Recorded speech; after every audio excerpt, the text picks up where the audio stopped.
The lackluster performance of El-Rufai is not in doubt. We're calling for his arrest, and we're also calling the DSS to put him on a watch list, because we are aware that he met the people of Kaduna have always seen him as a bigot. All we're calling for the arrest of El-Rufai is to send a pointer, a clear signal that we will never allow a political leader who has reached to the position of a governor of a state to descend so low in order to divide the people. Good day, welcome to another episode of What is Trending. My name is Angelo and this is Nation Voice Tower, your most preferred YouTube channel. First on the block, I've got updates, lots of them for you. Thanks for always keeping faith with us, because we won't back down from bringing you more updates on the political scene in Nigeria and abroad. The Middle Belt Forum again has called on the Directorate of the State Security, DSS, to invite the immediate past governor of Kaduna State, Nasir El-Rufai, over his comments widely identified as divisive. The group have condemned the former governor and as such have called security agencies to effect his arrest with immediate effect. Talking about this, Mr. Simon Reif, media advisor to the Middle Belt Forum, has lots to say on the plea for El-Rufai to be arrested immediately with no excuse. Let me allow you to watch this brief interview where Simon Reif, the media advisor, had lots of things to say to the Nigerian public. And I tell you what, El-Rufai may not escape this, because you heard it all from the introduction there. This particular group have come out again and again. I brought you an update a few days ago that this group opted for his arrest. There was no video evidence, but right now we have a video evidence. The group are tired. They want El-Rufai arrested immediately. Security operators have been alerted. They are everywhere, and I bet El-Rufai, National El-Rufai, may not escape this. Watch this video. Some of us who know El-Rufai very well is someone we know to be someone who really put on some posturing that are not really a true reality of events. The people of Kaduna have always seen him as a bigot, but he has always accused people of being bigot while he displays his own on the chest. So when that viral video was leaked, it showed the true nature of El-Rufai. Now, when we allowed political leaders to use religion in order to deceive the people, that is the problem we have. And people like El-Rufai are dangerous politicians that are out to use the sentiment of religion to ensure that they get what they want. And what do they want? Appointments. We all knew that all he wanted was to be maybe chief of staff to the president or the secretary to the government of the federation. But we also know that his idea of saying that religion was used was not true. Why we're calling for the arrest of El-Rufai is to send a pointer, a clear signal that we will never allow a political leader who has reached to the position of a governor of a state to descend so low in order to divide the people. Because we all know his profile as a governor in Kaduna State. The profile of El-Rufai in Kaduna State has been that of a despicable performance. He came in his performance now, that's his performance, not his person. No, not his person. Which we cannot describe as despicable. Fantastic. But we are talking of performance. Because he came in 2015 and said, oh, the debt profile of Kaduna State was over $200 million foreign exchange. But I mean, in dollars. But at the end of the day, we saw him taking $350 million loan. Okay, and what did he do with that money? Right. He simply restricted the use of that money to a certain section. He worked towards the subjugation of a part he believed never elected him. But that is not true. The lackluster performance of El-Rufai is not in doubt. We're calling for his arrest, and we're also calling the DSS to put him on a watch list, because we are aware that he met with Professor Akintola of the Murik, and we know how divisive that organization has been. But for somebody like El-Rufai, he needs to have a chat with the secret police. Are you privy because we don't know. Are you privy to his discussion, El-Rufai's discussion with the Murik leader, Mr. Akintola? Well, no one will tell you he was privy to it, because that discussion was supposed to be a secret. It was supposed to be closed. But to even let you know that some Muslims are even against him. Because as far as the North is concerned, you only have problem of identity when you try to use those identities for personal political motive. El-Rufai is not someone to be trusted. His performance records has clearly shown that the people of Kaduna State don't trust him.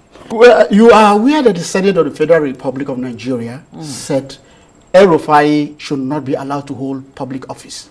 That was around sometime 2006 to 2007. Somehow, he wobbled his way through and was elected as governor. I stand here to tell you that there is so much disputation over his election as governor in 2019. All right, welcome back. If you're just joining us, this is still Nation Voice Tower, your most preferred YouTube channel. That is said and done. I would say this particular plea for arrest is over his comments in a viral video, a 6-minute viral video that went almost aghast in online, where El-Rufai was seen admonishing Muslim clerics in Kaduna on an issue of an alleged Muslim ticket and a justification of an old Muslim government. That is that on that particular update. I will tell El-Rufai, please don't even retrace your steps, because the security agencies will soon be at your doorsteps to effect your arrest, because the people of Kaduna State have said enough is enough, and they've had enough. People in the northern part of the country have said enough is enough. Now the middle belt are now saying enough is enough. Why is everybody after El-Rufai? That will confirm maybe after his arrest. Well, secondly, I have don't forget, yesterday was 19th day of June 2023, the day set aside for the Nigerian Labour Congress to come to resolution or to come to preferred solutions with the federal government over the abrupt removal of fuel subsidy and a sort of bringing of palliatives or succor to Nigerians as a form of solution to the hardship caused by the subsidy removal.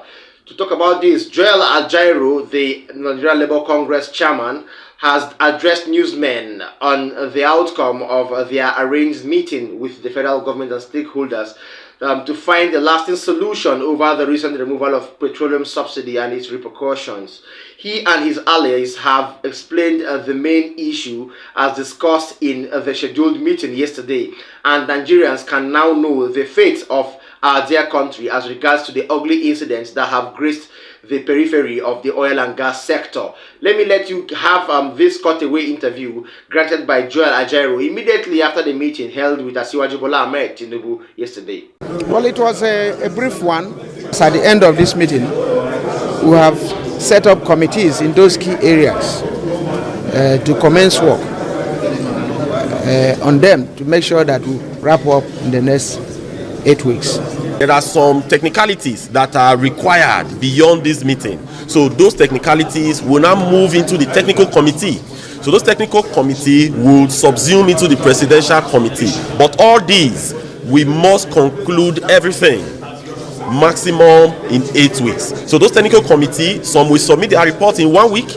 Once they submit in 1 week, we implement.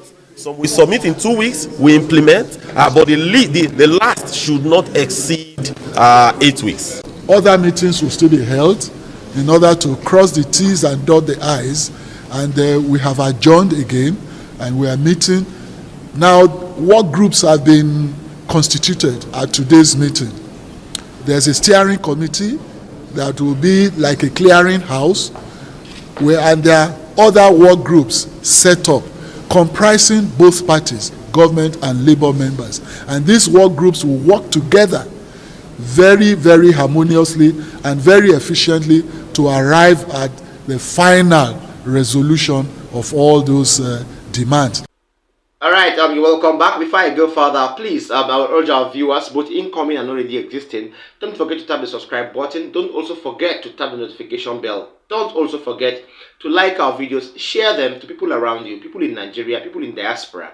Share them, please, because they need to get this information round the world, okay? And lastly, I'll urge you to watch till the end, because if you don't watch till the end, you wouldn't be able to satisfy us, because we are here to make sure you are satisfied. So do this for us. Thank you very much.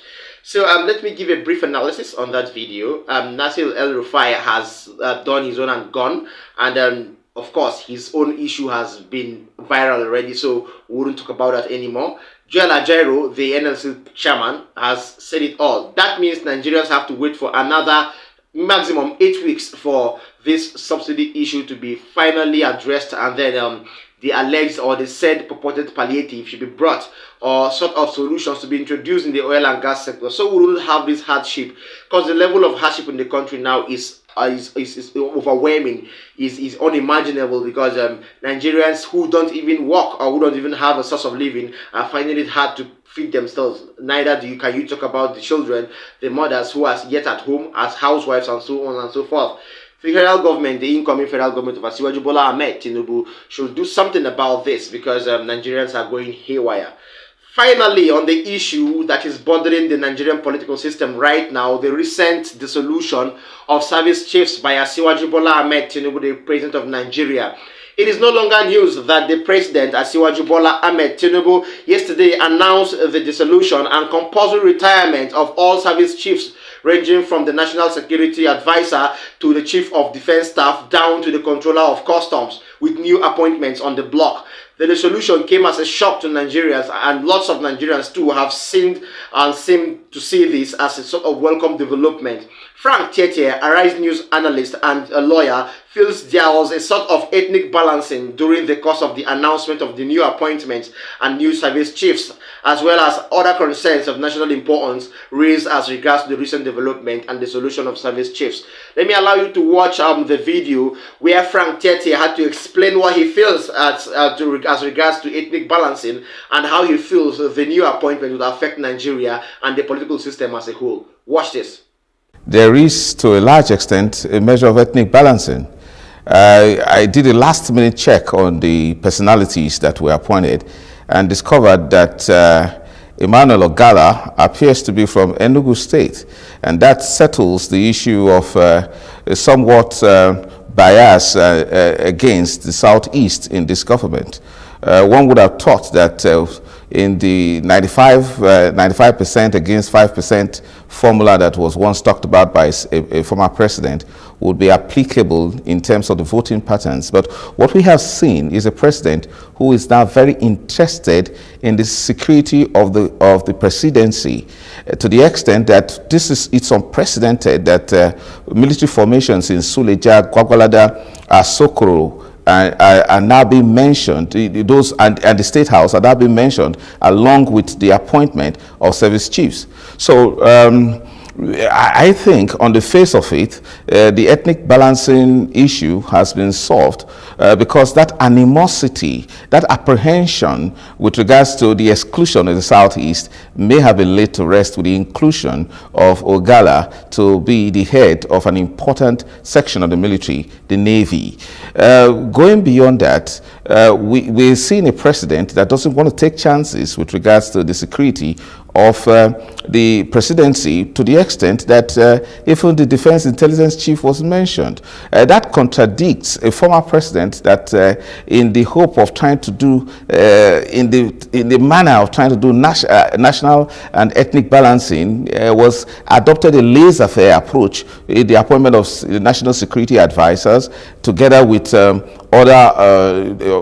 appointment of military chiefs, to the extent that he lost an election because he felt that many of these personalities were not very loyal, and Boko Haram and other national security issues festered under his presidency. This time around, we're seeing the president that is closely appointing persons that I believe he trusts. Take, for example, DIG Egbetokun. My last-minute check also proved the supplied an information that Egbetokun was actually either a CSO to Tinubu while he was President Tinubu, I must say, while he was governor of Lagos State, or he was a very important police official in his government. Now, it's important that presidents don't play with the issues of loyalty when it comes to securing the Federal Capital Territory, the State House, and then dealing with the national security problem. I must quickly mention that Nuhu Ribadu comes as a very strange appointment. Nevertheless, there is nothing that is wrong about it. All right.